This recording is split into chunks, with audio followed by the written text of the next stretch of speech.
We've given a lot of love today to the MX-5 Cup competitors, but now it's time to move over into the SMX world. And Kamden, Hibbitt, you are somebody that our dear friend Brian Till said we need to come and talk to you. Now, you've been practicing interviews for your entire life, emulating the NASCAR interviews, but what's it like when all of a sudden Mazda gives you the opportunity to be in the spotlight?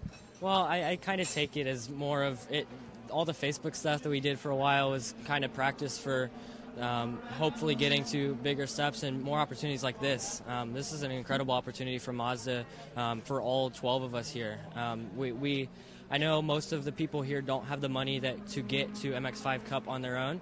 And for Mazda to give drivers like me and everybody here this opportunity is incredible. And I definitely appreciate stuff like this because it's practice for if any of us are lucky enough to get to IMSA, stuff like that. You need to know how to do this. And I appreciate Mazda not only having the live stream this year, but just doing stuff like this and giving drivers like us this opportunity. Now, you also practice a lot of racing at home. I read somewhere it's 10 to 15 hours a week you try and put in on the sim. How does that help you when you actually do get behind the wheel of the car? Well, you know, stuff like this, it's a little bit different with not racing here. In the shootout, the sim is a little bit less valuable than in a race situation. I kind of learn more of the racecraft side through the simulator. It's hard to feel. You can't feel what you're feeling in the seat in the sim. With these cars, the power steering, it's basically like turning the force feedback in your wheel completely off.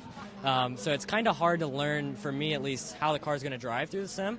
But for the 3 drivers that are going to get this scholarship by the end of tomorrow, it's great practice for these race-type situations and learning how to play the draft and learning racecraft that people that either have limited time in karts or no time in karts road racing to get that practice with the road racecraft.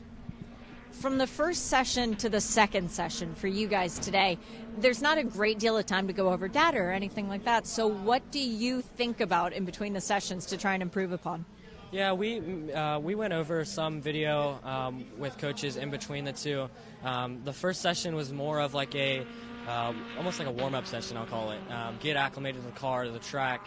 It's for me and some other drivers here, this is one of the biggest events of my life, and I'm not going to say pressure, but we're on a big stage here. So kind of that first session to get back in the mindset of, okay, we're going to go drive a race car, and it's just like any other weekend.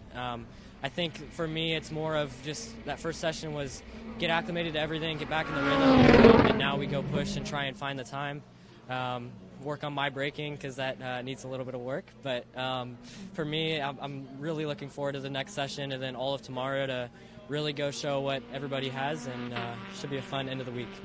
Enjoy your second session today. Thank you. There you go, Brian. The Broy made you proud.